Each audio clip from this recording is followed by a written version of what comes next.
I believe that every individual deserves an opportunity to do the best work of their life. Their best work. Not mediocre, not like so-so, but their best work. And I also believe that we can sort of organize our companies, our organizations, our teams around this very purpose, around helping, enabling the people that work for our companies to do their best work. Now, my name is Dave Zwiebak. I am the head of engineering at a music analytics company called Next Big Sound that has been recently acquired by a slightly larger music company, Pandora. And I'm Mindweather on Twitter, if you're into that kind of thing. So when we talk about the best work, we need to talk about work. We need to define what work is. And specifically, I'm going to make the distinction between 20th century work and 21st century work. So 20th century work was really about the assembly line, about the human being a part of a machine, the human doing the same thing over and over and over again, simplifying simple work. The 21st century is about knowledge work. It's about creative work. It's about doing something new every single time. How many of you in the last month had done something that was new, that you have not done before? Yeah. So none of us, or at least I couldn't see anybody, is like essentially working, at a fast food restaurant, cooking fries or something like that over and over again. And so the one thing I could promise, and I can't predict the future, if I could, I probably wouldn't be standing here. I'd be playing the stock market or something like that. But I could tell you that our world is not going to get simpler. Our world is going to get more complex. The pace of change that we're seeing is not going to get slowed down. It's not going to slow down. It's funny, this is happening at Hadoop World. Hadoop wasn't even a thing like 5 years ago.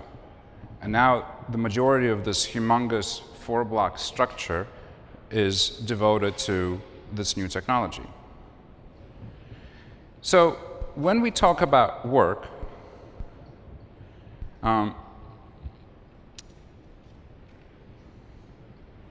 specifically for knowledge work, what's required? We can talk about, broadly speaking, two things. We need to continuously learn to be able to learn, right? Because the things we're doing are new, so we need to learn how to do them all the time. And the other is we need to be creative. We constantly need to come up with creative solutions. Now, interestingly enough, if we think about sort of the hierarchy of needs, the Maslow hierarchy of needs, at the very bottom are physiological needs, food, shelter. Then we get to kind of psychological needs, camaraderie, community. At the very top, creativity. So what's required for us to do knowledge work, creativity, also corresponds to the very top of the sort of hierarchy of needs, which is also where self-actualization and self-fulfillment live. And so if we think about 20th century work, it kind of addressed our lower needs, the need for sufficient sort of sustenance, for shelter. If you worked for IBM for 40 years, it fulfilled kind of a social component of belonging to a group, but it did not address the higher need. And 21st century work has at least the potential to become a vehicle for self-actualization, for self-fulfillment. That creativity is what allows us to do that. Now, 20th century work in many ways is a result of the breakthroughs of scientific management. So this is the stuff that folks like Frederick Taylor and cohort started to do at the beginning of last century, 1908 or so, maybe or so. And many great things came out of that, some of which are applicable to the world that we live in now. For instance, they discovered that working longer than 8 hours per day is not very productive. This is something that we, in our current world, would do well to heed. However, many of the other things that came out of the scientific management, they just don't apply to knowledge work. And we'll talk a little bit about why. But the fundamental reason is because we are not making the same thing over and over again. We're not working on an assembly line. And so, in fact, you hear these metaphors in our industry about the software factory and all the things about building. And it's understandable where this is coming from, but it's kind of a misplaced metaphor. That's not really what we do. We're creatives. We're more like, if we're writing code, that's more like creative writing. Painters. That's our work. The other thing that's fundamentally different between 20th century work and 21st century work is 20th century work was really about the exchange of time for money. If you showed up to the factory floor, chances are, and you worked for 8 hours that day, chances are you had to do something. You were sort of productive. Of course, people being creative that they found many different ways to make it look like they were productive. But generally speaking, your physical presence at a particular location meant something. In the modern world, your physical presence in the office does not at all correlate to your productivity. In fact, there are situations where your presence in the office will have negative impact on your entire team in terms of their productivity, right? If you're pasting cat pictures in Slack or whatever. So again, whereas the 20th century work is about exchange of time for money, 21st century work can be and might need to be a vehicle for self-actualization. So if we're building companies in this new time to accommodate knowledge workers, creative workers, how would we have to do it differently? Well, so we talked a little bit about earlier and during this whole kind of conference, companies exist to make a profit. Companies exist to build products that solve problems. Companies exist, like ThoughtWorks, to do good for the world. Okay? Now, all that remains true from 20th century. In the 21st century, we have to add another dimension to this, which is companies exist to provide a place, the conditions, for the people that work there to do the best work of their lives.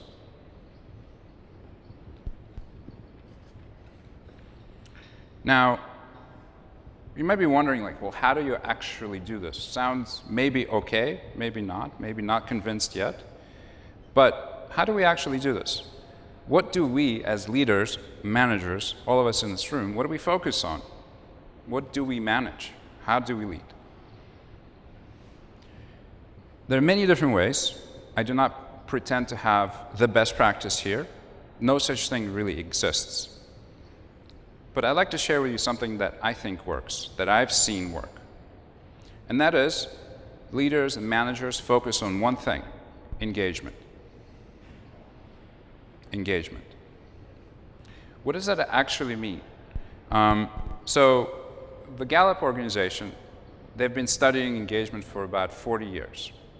Not really anything new per se.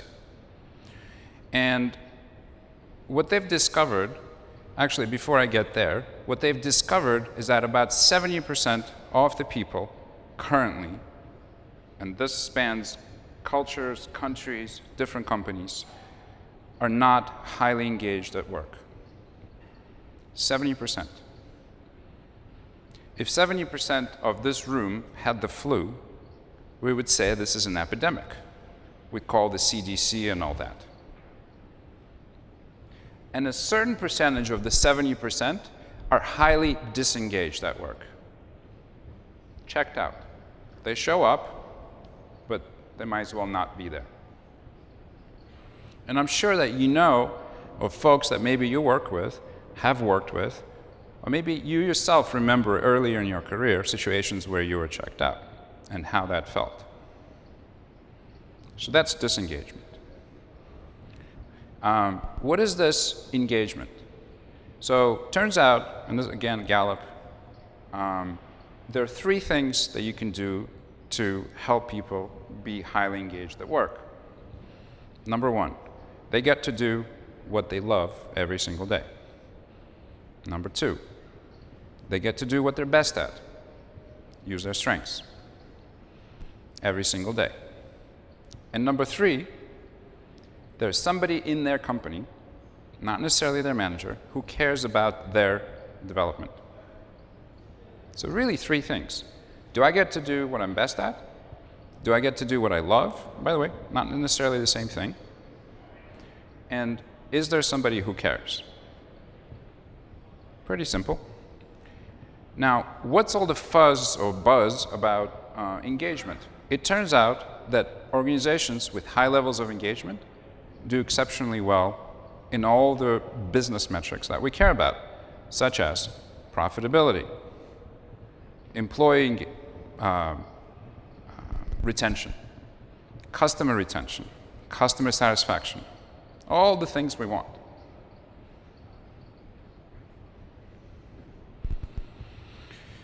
Now, this is a little bit kind of theoretical. Oh, do what I love, do what I'm best at. I'd like to share with you the feeling of being highly engaged at work. Do you ever work on that project which is difficult? Maybe you've been working it for a while. You might be physically tired, but at the end of the day, you get that boost of energy. That boost of energy, that's engagement. That's the feeling of engagement. So if you are energized by the work that you do, you're engaged. And imagine being surrounded by a whole company of individuals that are equally energized by the work that they do. What could that company do? How could that company change the world?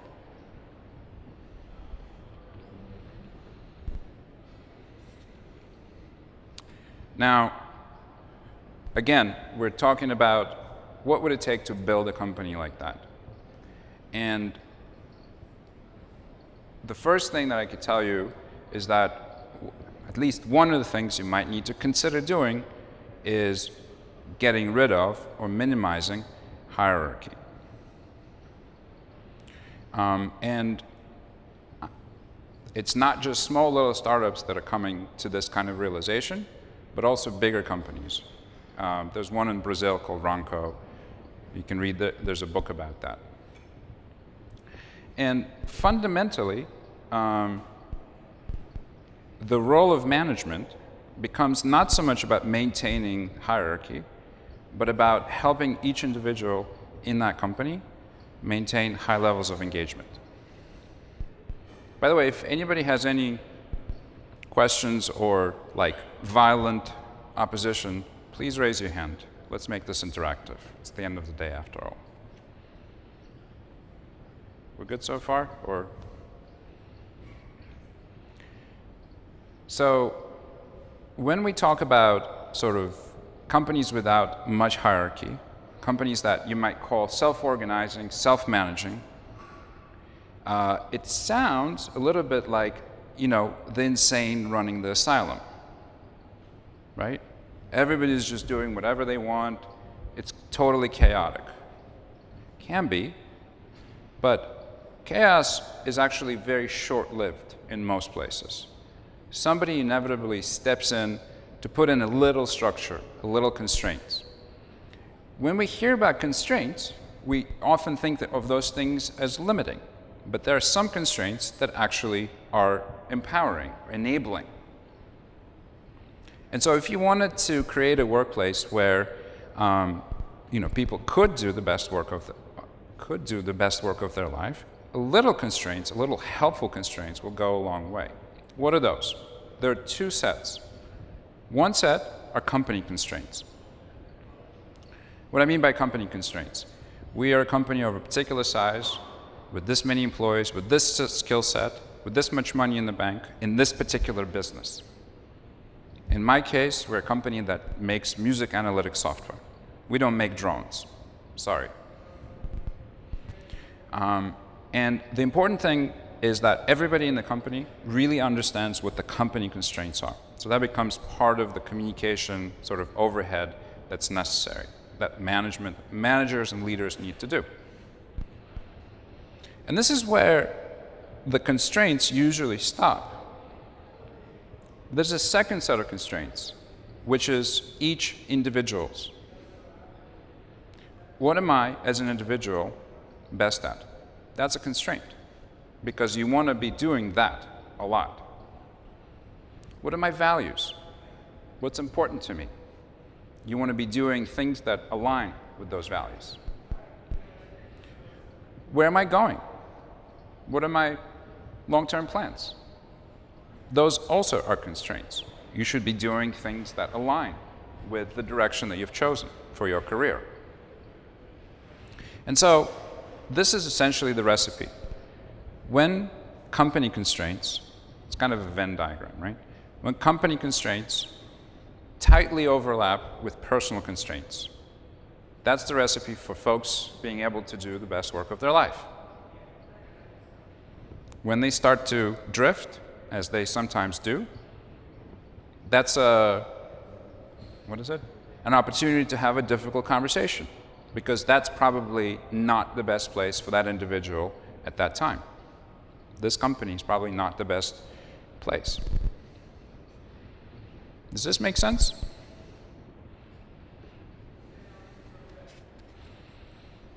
So the role of leaders, as I mentioned, in these types of companies, in the companies that are focused on helping and enabling folks to do the best work of their life, is to continually clarify company constraints and to help everybody understand and clarify their own constraints. And to continually have that conversation, that feedback about, is this the right fit?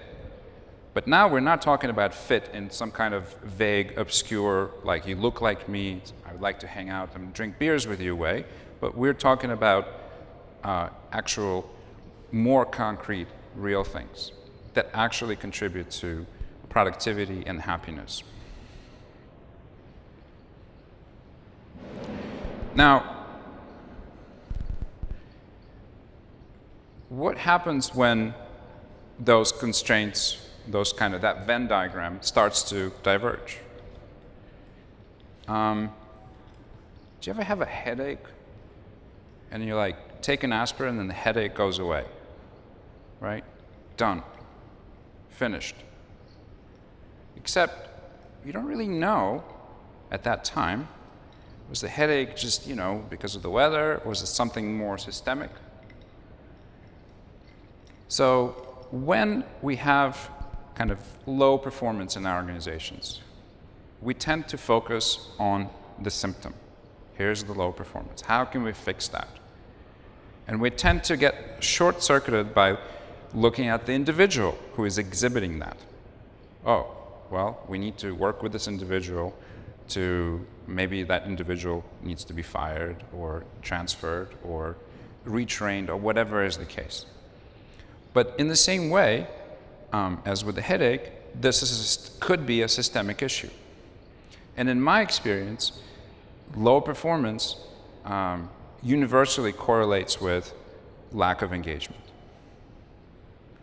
And when it's lack of engagement, it's really nobody's fault, right? It's not that this person shows up to work to do a bad job. It's just the conditions are not right. I can give you an example.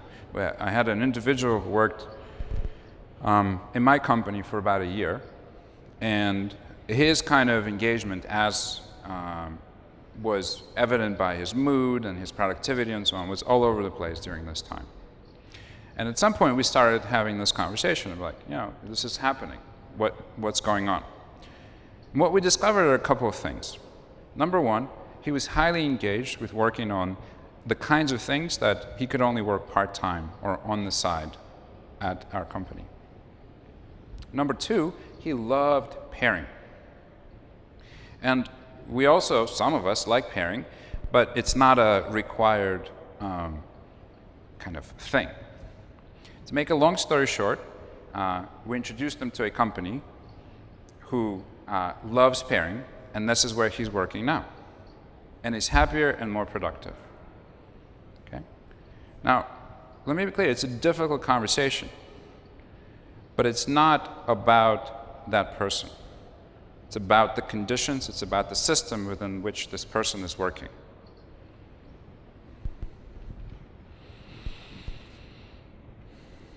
So if that's the role of managers and leaders, is to help everybody be clear about company constraints, about personal constraints, what is the role of each individual here that's working at this company? That includes leaders, of course, is to continually find that thing or those things that engage you at a very high level, that energize you.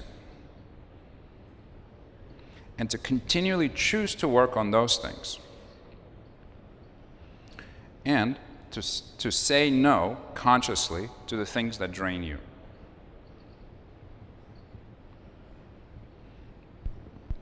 It's hard, and this is why we need actually our companies to have much more flexibility with respect to work, much less silos. Because of that, because what we want to do for this type of 21st century work is we want to help people discover what it is that really energizes them. And this requires from all of us a whole bunch of unlearning. Because from a very early age, right, in school, you're told what to do. You're told how well you're doing because you're repeating something that everybody's done hundreds of millions of times before, adding 2 + 2. You know if there's a right answer or not. Then you get to college, your professors tell you what to do if you went to college. Then you get to work, your boss tells you what to do because he or she knows better, supposedly. And we have to unlearn that.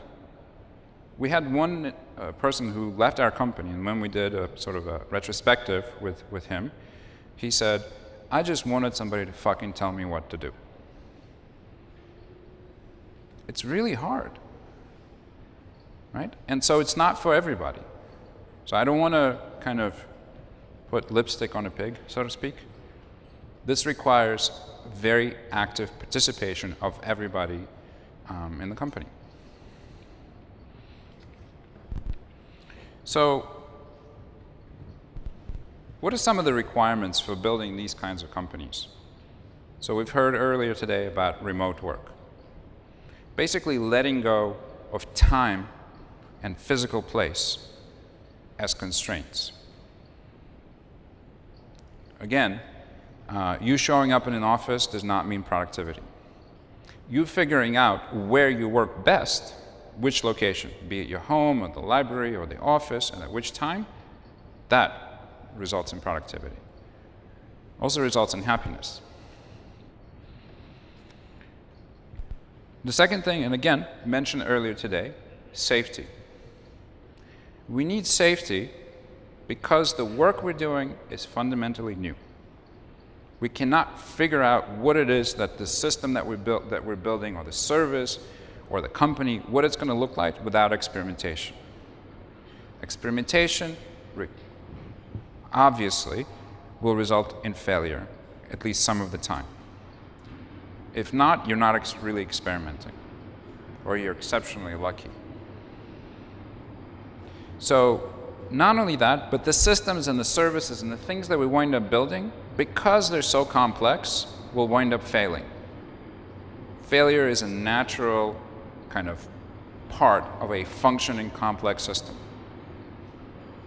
So what we need our organizations to do is to guarantee safety for all the people that work there. That means nobody is blamed, nobody is fired for screwing up, for an experiment that turns out wrong. It's fundamental.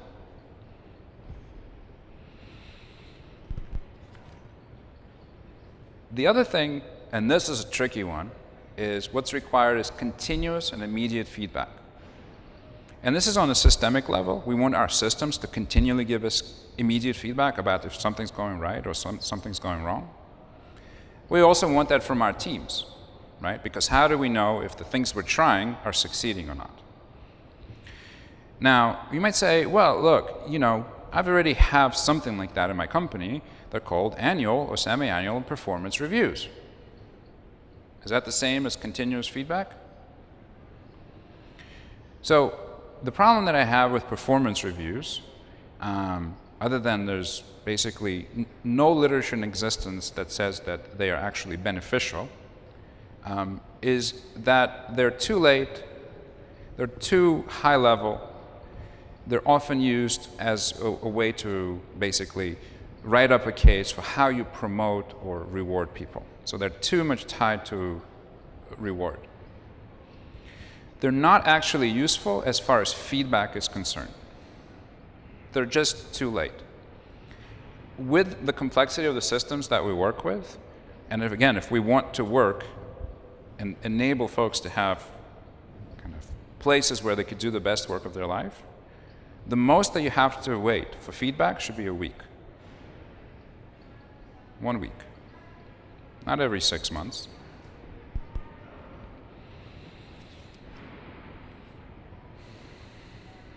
Now,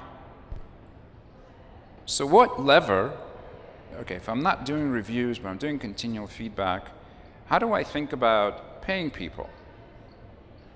This is a biggie, right? So earlier today we heard from ThoughtWorks between the global south, global north. Am I getting that right? Yeah.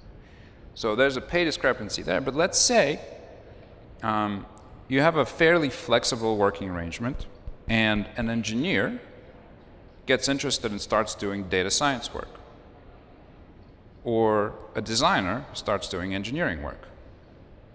How do you start paying people?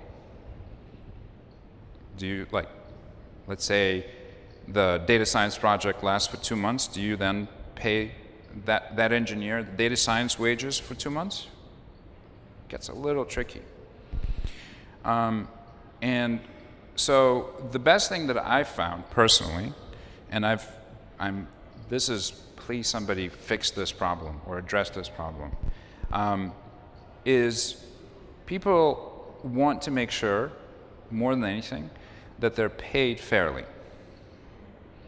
In these kinds of environments, work, that intrinsic motivation, when it's met, becomes its own reward on top of a reasonable wage. Right? So again, you can think about it sort of as a hierarchy of needs. As long as the basic psychological, physiological needs are met, we focus on creativity, self-actualization, self-fulfillment. Right? So, and there's research that shows that after a certain point, that additional $10,000 or even $100,000 does not make that much of a difference for individuals in terms of their happiness, in terms of their fulfillment. But working in a place that they love to go to every day does. So the best way that we found is basically this. We run benchmarks. We pick a percentile. When you run a benchmark, you basically put in the location, the job, the years of experience, the education, et cetera, et cetera. You get back a range, you pick a percentile, and that's what everybody in the company gets paid. And we do this every year on the anniversary of you joining the company. Okay, so it's automatic. If the market moved and now you make more, then we make the adjustment, and that's it. And I can tell you that from my experience, this has reduced the number of conversations that I've had with people about salaries to 0. People forget, essentially, that there's this thing because we have to remind them. We go, oh, hey, it's your anniversary, and guess what? I ran your benchmark, and here it is. The other thing that this eliminates is bias. When you run the benchmark, there's no place to put gender, race, age, ethnicity, none of those things. And me, as a manager, I have to tell you, this is the first time that I'm not making up a number for somebody, and that feels really good.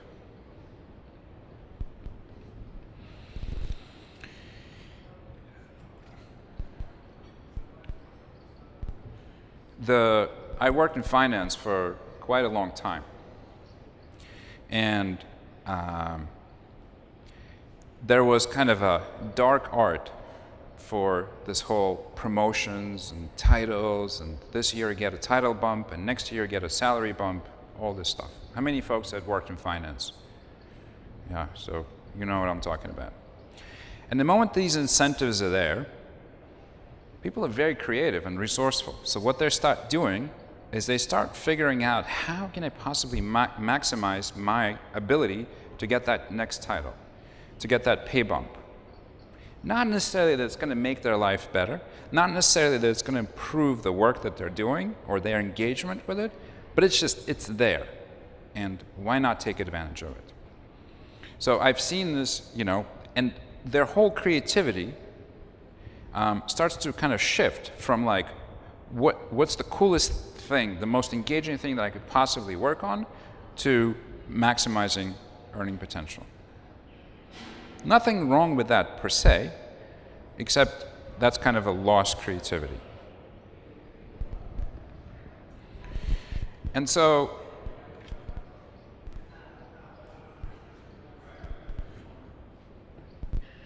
you might have a question of like, well, I think you said something to the effect of that we don't punish people, we don't fire people. Do you never fire people? Like, is this like a lifetime employment kind of situation? Well, not so much. And are people not motivated by being successful financially, right? No, not at all. The point is that if you are doing the best work of your life, and if each person at the company is doing the best work of their life, then what more performance management can you need?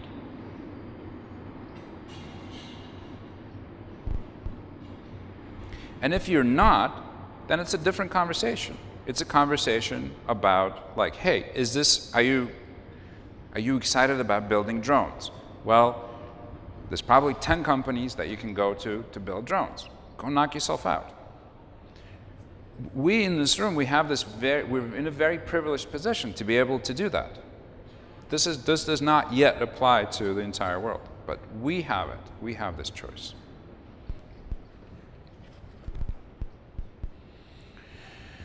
So the rewards of working in this way, in addition to better performance for the company and so on, right? Being surrounded by energized, happy individuals, they're intrinsic rewards, right? I'm doing something that's helping, I'm being creative, I'm doing something that's helping me fulfill my potential.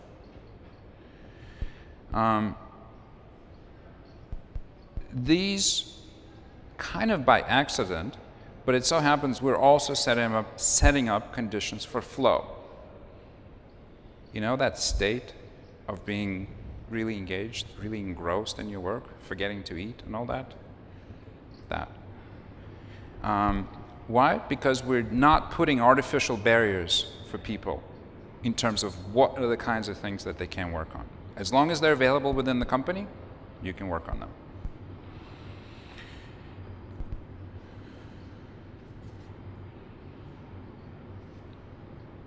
How are we doing so far?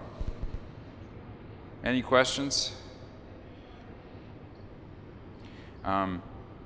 My younger son, he's 6 years old, has recently gotten really interested in soccer. And if you ever watched a bunch of 6 or 7-year-old play soccer, let's put it this way, you haven't lived until you've watched a bunch of 6 and 7-year-olds play soccer.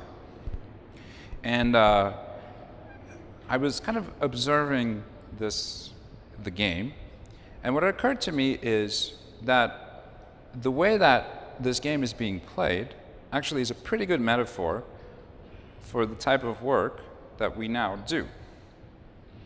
So there's some constraints, right? And there's some known roles, like there's the referee, there's the goalie, there are the players, all that. But other than that, and so these rules are known, right? And every player is supposed to know the rules, although 6-year-olds still learning them. But you get a fantastic game that's different every single time, right? And not only that, but each individual player is continually adapting, finding that thing that they're best at. And the coach is there to help. But notice something interesting. The coach, even for 6 and 7-year-olds, is not the best player, not the best soccer player. Okay? The coach, in fact, never plays soccer. So that might give you a clue if any of you are recovering engineers and now in leadership roles, and you really have that itch to commit to some code and ship it to production. That might give you a clue about your new role. Not only that, but interestingly enough, the coach doesn't sit down with the team and says, well, our KPIs for this game, our OKRs for this game, for folks who work at Google and related, we would like to score 3 goals, and we would like to have no goals scored on our side. And we're going to kind of judge everybody's performance according to those KPIs, while also thinking that, well, maybe if we do 2 goals and maybe 1 goal, that's kind of okay. Nobody does that. And not only that, but nobody sits down before the game and maps out a Gantt chart of how it's going to go. So that, with milestones, during the first quarter, we'd like to score 1 goal, and, and so on. Right? And yet, these are some of the things that are kind of prevalent in our organizations. And again, these are holdovers from 20th century, when work was predictable, when systems were less complex, when they did not require constant creativity and kind of adaptivity.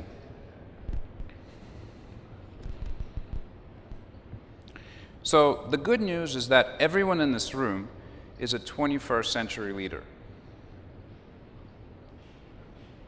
So that means that your goal for yourself can be continuing to find that thing or those things that engage you at a very, very high level, and continuing to choose to work on those things, right? So for instance, if you wind up in management and you really love coding,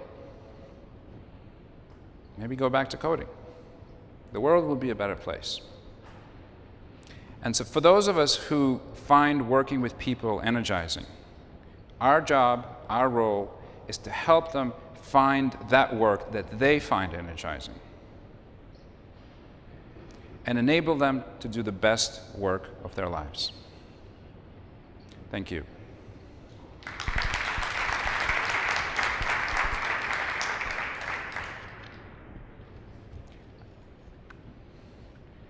I could answer some questions or beers. Your call. Whatever you find engaging.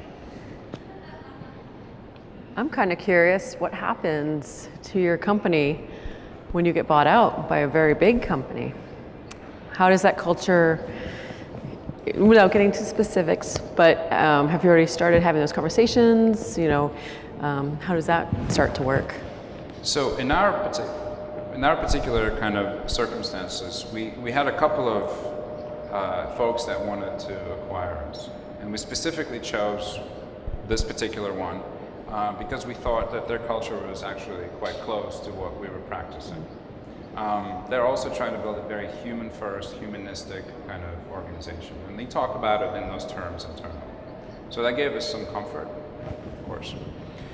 As a larger company, there's, of course, a lot more hierarchy and a lot more kind of process, let's put it this way. What is kind of working is that they essentially took our entire company and they, in its entirety, with our current processes and all that stuff, kept it intact, just moved it into the larger organization. So we're kind of continuing to operate, I wouldn't say independently because that is not the goal, interdependently, but in the way that we have been working before. That's kind of interesting. IBM has a massive location just outside of Boston, and they acquire, I don't know, dozens of companies every year.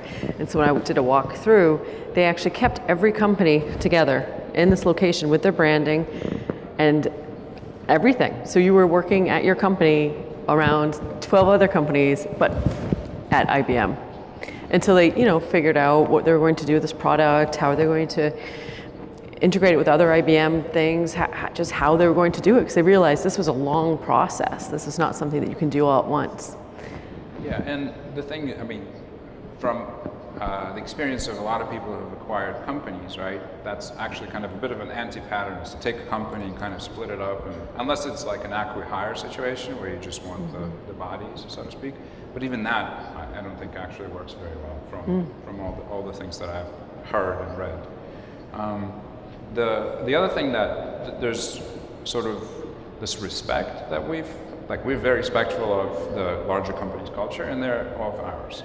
And we've had a lot of different conversations about kind of the differences in culture, and they've been very receptive so far to, how we work, and very curious. And the question is always, well, how does this scale to an engineering organization of 300 and overall company of 1,800? And I'm like, yeah, that's a great question. Let's continue talking. Yeah, no one really has the answers. But this is interesting because it ties back into the discussion we had yesterday with, forgive me, it's the end of the day, I'm losing my thoughts, with Tesco and all the other companies, and how companies were not able to take these two very different cultures and actually make them work. Marioko, because they just couldn't fathom what you would do with a startup company and Silicon Valley ideals, even though that's exactly why you bought that company. And that's why the merger eventually failed. I don't think anyone buys another company to see it fail. Unfortunately, those are sometimes the results because of the culture. Sometimes. Yeah, it's called a hostile takeover. That's right.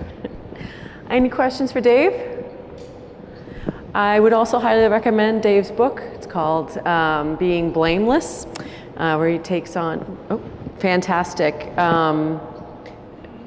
a viewpoint of postmortems. And go to the mic. Yeah? Go ahead, go to the mic. Yeah. There's a mic right there if you can. Being blameless and taking on postmortems.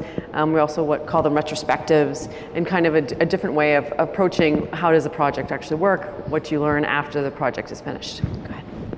Hi, sorry.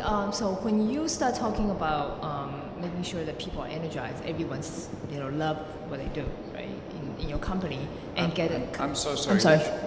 Can you hear me better now? Yeah. Sorry. So when you talk about everybody is energized by their work and getting continuous and immediate feedback, is it just because people talk in a very just casual setting all the time? I mean, is that how does this happen? How do you promote that to happen in the company? This is a great question, which is how do you actually do continuous feedback, right? What I find is that most people do not know how to give and receive feedback, even positive feedback. So what we do is we train folks, we give them some very simple frameworks about if you have something to say, this is how you might say it. Just to give you an example, one of the frameworks is, I observed this, The impact that it had on me is this. And then you pause, and then you say, in the future, you know, give the other person a chance to kind of respond. And you say, well, in the future, would you be willing to do X? You know? The interesting thing about that is a very formulaic thing, and at first it feels really kind of weird to do that. But when people start to practice that, first of all, they can start to kind of go a little bit off script. But secondly, when somebody's doing that, you recognize, oh, wait a second, they're giving me feedback. All right, I know how this goes. Tell me, you know, that kind of thing. And so that's one of the ways. It's not a solved problem, right? This is something that needs to be reinforced again and again and again. Like my one-on-ones, which I have with everybody in the engineering team and most of the company, in fact, that's always a question of like, okay, so you worked with this person really closely last week. Did you give him or her feedback on their work? Oh yeah, well, you know, pull requests and comments and all that stuff. Okay, good. Or like, oh no, oh, I forgot that. Okay, so, you know, and I'll check next week, like, hey, did you give feedback as you said? Oh, and that's how it goes. It's a very helpful tip. Are there anything else? Any other tips that you can use to help? This is one, I mean, there's many different, you could Google for like feedback frameworks. You know, there's nonviolent communication, which is a way to, you know, listen for what is actually being said instead of what appears to be being said. You know, really try to understand folks' needs instead of just their expressions. There's lots of stuff. This is by the way, I'm also very curious, maybe we could talk about this afterwards, like what folks do in your organizations, what you do in your organizations to kind of engender this continuous feedback cycle. Yeah, and the most important thing, right, is, and again, this is like where the reviews start to fail, is that the manager to managee feedback, I mean, it's useful, but it's one of the pieces of feedback. The most important feedback I find is from the people that you are working with directly, like your peers or people on your project, folks like that, because they have the most timely and the most kind of pertinent feedback. Thank you for your question. Any other questions?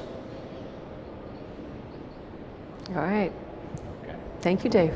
Thank you.